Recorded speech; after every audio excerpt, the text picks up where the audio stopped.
Hello, and welcome to the Universe Podcast, episode 1. So, this episode, I'm here to tell y'all kind of my situation, like why am I in England, why am I not going to school in America, just to kind of like lay the land, put down the groundwork here so that I could just kind of get this out of the way, essentially. As I think about how many club nights and, nights out, I get asked this, like, why are you in England? Why England? Oh my God. Like, people either say to me, why did you come here? Like, you should have stayed in America because America's cooler. Or I get like, you were right to leave America. Thank God you left America. But then, like, why England still? Like, you could have gone somewhere else that's cooler. And I was like, no, like, I actually think England's really cool. I really like England. But so, my situation. So I started my college applications and everything, 2019, because I was the graduating class of 2020. And after I submitted all my applications, because I knew I wanted to study film and television. And so I live in Washington State in America. Like, I live close to Seattle. So I was kind of like, okay, I need to, pick a school that has my degree and something I want to study. And there's really nothing in Washington State. Like, I really exhausted all my options. I was looking at everything. And the closest thing I could find was that Washington State University, which is in a town called Pullman. It's in eastern Washington. People say it's in the middle of the cornfields. Like, it's pretty far out. And like far from major cities, right? And number one, let's just start. I am a city girl, so I knew like this probably wasn't going to be my thing ultimately. Oh, sorry about the dogs barking in the background. But anyway, no, we digress. So yeah, I knew I did not want to go there for that reason. But at the end of the day, no matter where you guys go to university, it is what you make of it. And I do believe that no matter where you attend, it's like what you do outside of that, whether that is you start a podcast, are you, trying to network, are you trying to do things that will help you and relate to your industry in the future. I think that is what university ultimately is. So I ended up committing to Washington State University, and I was going to major or get my degree in, as they say in England, broadcast production. Hold on, my cat. Come here. Sorry. Yeah, anyways, where was I? So, yeah, I was going to get my degree there and study broadcast production, right? Then COVID hit, and I was like, okay, shoot. I don't want to do school online, especially for my degree. It's a very hands-on situation. I mean, you've got cameras and lighting, and like I have a very hands-on degree, and I knew that online I did not want to be paying tuition, because even in-state tuition, I think at the time it was still going to be like $28,000 a year for me to go. For like tuition plus housing. It was still going to be like all around probably about $30,000. Like, it was going to be expensive still for in-state school. And I was just like, that, I just, it's not worth to do it online. I'm not going to Zoom University. So then I took a gap year and I worked at a poke bar. For any of you that don't know, poke, I like to think of it kind of as like deconstructed sushi in a bowl. It's like raw fish and like white rice and some sauces and like soy sauce and some spicy sauce and toppings. I really love it. Anyway, so I worked at a poke bar for a year and made some great friends. Like, my coworkers I'm still in touch with to this day, some of them. And yeah, I actually just threw like a going away party last night. And I still had like some of my old coworkers at this party, and I still had so then I came back this summer to work. I did a different location, but then like these coworkers, like, it's just the environment. It was just so great, and made some great friends at this location too. So they came to my going away party. But anyway, back to what I was saying. I then went with my gap year to go work there, and I saved up. And then while I was there, I was like, let me just look into how much does it cost. I was like, I want to go abroad. Is like, where they speak English. Oh, England. Okay, great. How much does it cost for school in England? And do they have any schools that are good for my degree? Like, is there any film production in England? So after doing some research, I found that there is like a lot of good post production, especially in like sound work and such in England. And so I was looking at, best schools for film production, looking at the Guardian's list, and I saw that the University of York was one of those schools, which is the school I now attend. And they were in the top 5 at the time. I believe they're still in the top 10. It changes every year. I feel like the schools probably like pay to have some of the rankings move because they have to still be competitive, But so for film production, it was great. And then tuition wise, that was my number one. I mean, you can look and get into so many of these great schools, but it's, can you afford it? Right. I mean, like NYU, I love New York. I have family from New York. I have always loved going. I was actually born on the East Coast. So I was like, I would love to go to NYU. It's my total dream school. Again, I'm a city girl. Love the city. New York's my place. However, oh my gosh, Zemi, come here. Sorry, it's my cat just getting on the XLR cables. So then I wanted to go to NYU. That was my dream school for years and years and years. But it's like $70,000 a year for like tuition housing. I can't afford that. That's crazy. And so I looked at schools in England, and it is cheaper for me as an international student to study abroad, take a 10-hour flight and go to England. It's cheaper for me to go to school there than it is out of state. Now, however, it is slightly more expensive than going in-state for school, but England is less expensive than going out of state. That's crazy. It blows my mind. And I thought, it shouldn't be that way. I feel like if you're an American in this country, you should be able to stay in this country for less than leaving it to go to England, right? Like, shouldn't that make sense? But no, so yeah. So I thought, okay, I'll apply here, see what happens. The way it works in England, so the college application process, university application process, rather, for all the English people listening, if there are any. So in America, you have to apply to each school separately, other than for something like the Common App or applying to any of the University of California schools. You have a bunch of separate applications, and each application runs anywhere from like $40 to $100. I'd say most of them are about 70. That seemed to be the average, or 60 for mine. And that's for each school. So I applied to 7 schools, and that's a lot of money on just applications alone, right? But in England, it's different. There's one portal called UCAS, UCAS, and it's the portal for all the universities in the UK. And you can apply to all of these schools with this one system, and it's a £35 fee flat. And that's what it was at the time when I applied back in 2020. Or no, yeah, I applied in 2020. 2021? Sorry. Okay, no, I applied in 2020. Now, £35 flat rate, but you get to apply to only 5 schools.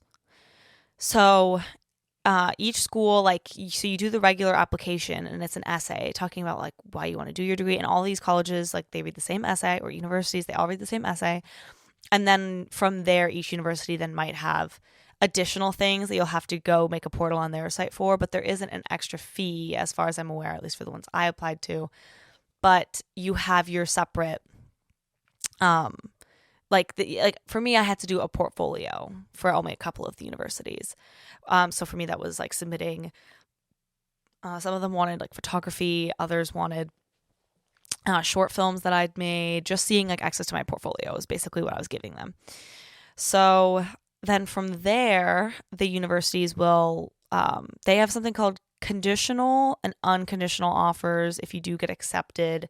Conditional offers are mainly, this is stressful as someone from the UK. I've heard like friends, like, this sucks for them, is that they take their A-level exams, which is, it's kind of like taking the SAT, I guess you could say, for Americans. That's the closest thing I can come up with. It's like if you got into, let's say, Harvard, and you had a conditional offer. So Harvard's saying, okay, like, you're in if you get, a 1560 on the SAT. And then your SAT scores for the whole country will not come back until like June or July or whatever they get their A levels. It's like that. It's really close to when school actually starts. And then if you don't get that 1560, Harvard can go, oh, okay, well, sorry, you committed to us, but you didn't get that score. And the offer was based on the fact that we thought you were going to get that score and you didn't, which can happen. And that sucks. So people will rank like their top school. And then if for whatever reason, like they can't go if they don't get the scores they need or anything like that, then they have like a second choice school. So for that school, like either maybe the conditional offer was less challenging or something like that. Like you needed a 1400. I don't know. But point is, yeah, it's really stressful because if you don't get that score, you don't get to go to that school. If they're really picky about it. I know if you're close enough, they might still let you in. But yeah. So that's with the whole UCAS system. And I had an unconditional offer, which means no matter what scores I had, I was able to go to the University of York. But that's only because, and it's more uncommon to get an unconditional offer is what I've heard. But I think the only reason I got it wasn't like I was a super exceptional student that still had scores coming. It was the fact that I'd already graduated and my grades were set. And then I was taking a gap year. It wasn't like I was taking more classes and coursework that were then going to be conditional for my offer. You guys get what I'm saying? So yeah, basically I had an unconditional offer because I already had taken a gap year and graduated. Yeah. Class of 2020. Woohoo. Yes. So that's how the application process works for university. And I applied. And then I got into the University of York, obviously, and that was very exciting. But I had to go do an interview, actually, over Zoom with one of the professors from my department. And I was so nervous. And I had my interview in the afternoon their time, which for me was 4 a.m. So I remember I got up like really early. I did my makeup. And here's the thing is like, if you know me, I don't really wear makeup. Honestly, like multiple reasons. One of them is I'd rather sleep than get up and do my makeup. Like, don't get me wrong. I applaud the girlies that wake up every day and do their makeup. Like, I wish I had that, I had the wherewithal to actually get up and do it, but I do not. I'd rather sleep in. And I also like having to wash it off every night. I mean, it's a lot. Sometimes, like, if I'm really not feeling it, I'll just rinse off my face off with water. But when I have makeup, I know I have to, like, do the full skincare routine. Like, I will not go to bed with makeup on, And also, then, like, my skin will break out. The whole thing, it's just, like, makeup ain't for me. But I did my makeup because I wanted to feel, like, professional and cute. Like, I knew it would set my attitude and mentality in this interview, And then I sat down and I did the Zoom call and the interview went so well. I was so proud. Like if you ever have done an interview, whether it's like for university or a job and like, it went well, like you really connected with the person that was interviewing you. Like you just know it went well. Like it's still like, you're a little nervous still, but you're like, pretty darn sure I got it. And then I got the email the next day saying I got it and I was so excited. Like I was watching then so many different vlogs on this university and like looking on YouTube like campus tours and things like that, and I was like, this is where I want to be, this is where I want to go. And here's the thing is also prior to all of this I still had never been to England. My family, my dad, he was thinking of taking my sisters and us to go to England and Paris the summer that then was COVID lockdown. So obviously that did not work out.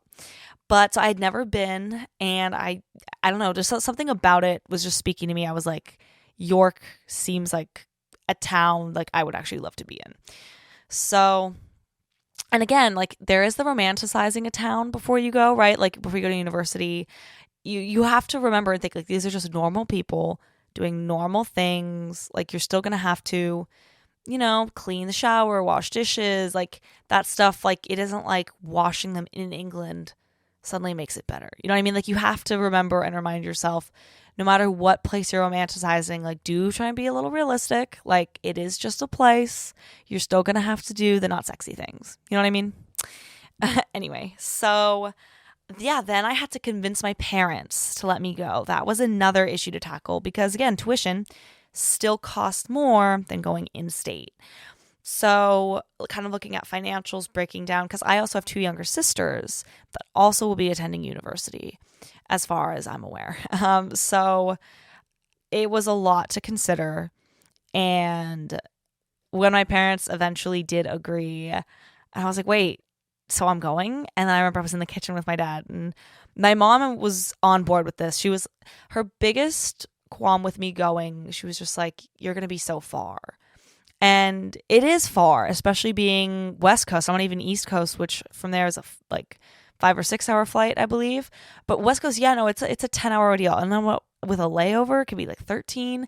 And then with the trains and traveling, it's a long journey to get to York from Seattle. Let me just say that. I can get into that another time. Oh my gosh, no. I definitely have a story for another time about that. But my mom did agree.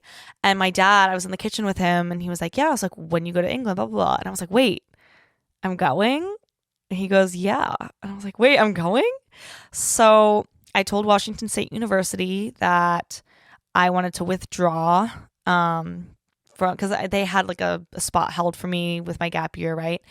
So I withdrew and committed to the University of York. And as I'm sitting here in my room, I see my little congratulations on your offer to study at the University of York. And it's on this like gold little piece of paper. And I remember when I got that in the mail, that's when it started to feel real. And so I remember I applied for my visa, my student visa. And with COVID and everything, there were a lot of backups, and there were a lot of students that I think decided to kind of do what I did because they said that they were overwhelmed. They'd never had this many applications before. Like they had a lot. And so, little story time within this other story, right? So when I did this application, you can pay extra to have it done faster. Like if you forgot and now last minute you have to go. So like you can pay extra to have them process your application faster. And so I did, so my dad did pay to have it done faster. And the thing is, like, there's a lot of stuff that goes into your application. And there were a lot of different emails and different accounts from different sites that are sending you emails and different things for you to remember. And I forgot. After everything I did, and I did it all correctly, and I checked all my paperwork multiple times, everything was perfect, but I forgot to write on the envelope priority. And the thing is, when you pay for it to be expressed, you have to write that on the envelope with the receipt inside. I had the receipt inside. I just forgot to write priority. I was so upset with myself. Like, it was some random weekday, like a week later. I was at work, and I just remembered, I was like, wait, I thought there was an email, something about writing priority on there, and I did not do that. And I found the email, and I was like, oh, like, frick. Okay. So then I ended up calling them. And the thing is, it was an international call. So every minute I was on hold cost money. This was the most expensive phone call I think I've ever paid. Yeah. And then eventually they told me that, you know, they let them know that it needed to be expressed and all this stuff. And it was a whole thing. Thank you to the people at the visa office that helped me out after being on hold for a while. And I had to do like multiple calls and different tries because sometimes you'd be on hold for an hour. And again, you're paying every minute you're on hold. And then they go, oh, we're actually busy and there's no one to help you. Bye-bye. And then they hang up. I was always fuming after these phone calls. So livid. Yeah. So I feel like I say that a lot. Yeah. So anyway, I then had my visa. Now here's the thing is, my mom, she knew someone. There were so many different pieces that went into this. She knew someone that worked then at the post office. And this is important for this later part of the story. So then I had my dad and his girlfriend. They went to England without me the week before. I was supposed to go with them, but the thing is, my visa hadn't arrived yet because I was an idiot and forgot to write priority on the envelope. So then I had to delay my flight, push it back another week. And my mom, her friend at the post office, when it was ready, she had the envelope not shipped to my house because that was going to take too long in terms of like delivering it. She just had it left at the post office so then I could go pick it up.